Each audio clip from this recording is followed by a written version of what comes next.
Unë kam dëshirë gjitha ato që i përjetoj vetë edhe që më bojnë me reflektu edhe me kuptu diçka prej asaj, me ju au tregu juve.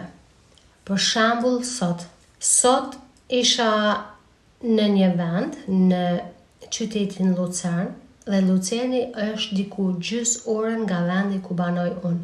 Edhe sot më vedishme se kur, çdo herë po thuja se e përvetsoj këto edhe e bëj sa më shpesh, por sot diçka e kom përjetu një qetësi komplet shpirtërore edhe kam qenë në gjendje meditative.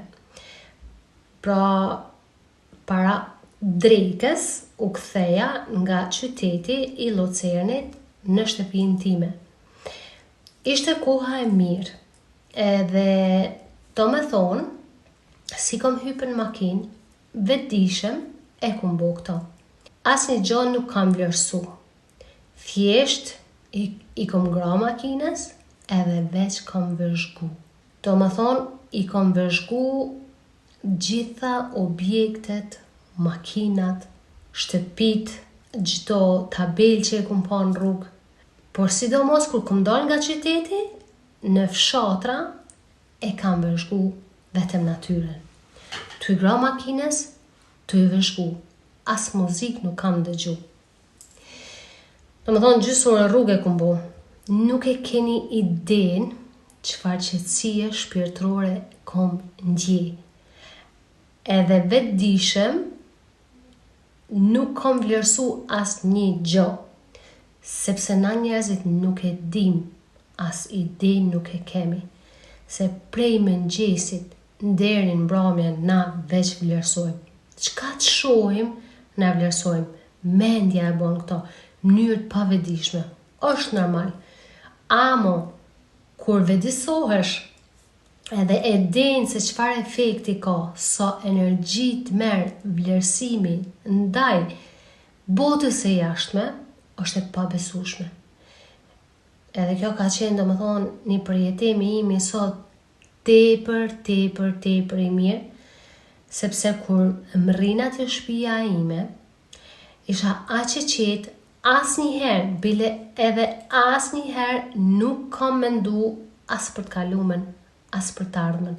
Thjesht kam qenë aty prezent. Pra, që shtash ma heret, thjesht veç kam vëzhgu. Këtu Zvicra ka bjeshk boll.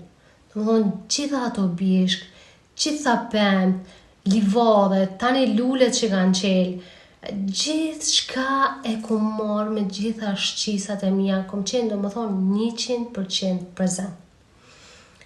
E kur arrim na në këtë nivel, atër mundesh me thonë se vërtet i e vedisu, edhe vërtet ti e din ku me dërgu energjin tënde. E që ky moment, ose që ky përjetim, sidomos, është tamam energji shëruse. Edhe në fakt, na njerëzit nuk kemi nevojë për kur gjë tjetër për me dosht me shëru vetën tonë. Spori natyrisht, mendjen, se nga mendja rrjedh gjithçka, se na kur mendojmë edhe kur dim me mendu vetëdijshëm, pra me u vedisu për mendimet tona, me u vedisu me qenë prezent, mos me shku gjithmonë të kalumen edhe në të ardhmen, atër ti je në modus krijimi, atër ti veç krijon. Me këtë krijim, ti mundesh me shëru vetën. Me këtë krijim, ti tërhek njerëzit që i donë. Me këtë modus i arrit financat e tua.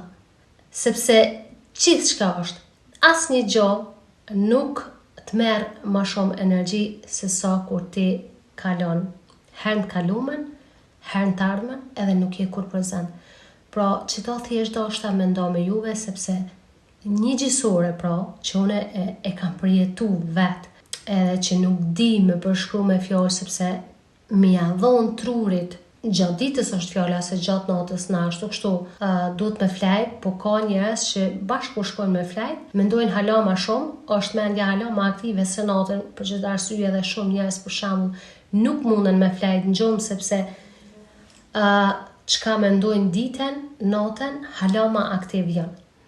Amo me më rrinë këtë nivel për me qetësu trunin gjatë ditës, kur truni është sidomos në atë kritischer instancë, quhet në instancën kritike që është reagues ndaj çdo gjëje të jashtme, e për me më rri në qëtë nivel, në qëtë vetdije, për me mujt trurin tonë gjys ore, kur është truri në valet beta, me pushu gjys ore, kjo është thjesht një mrekulli, është një mrekulli.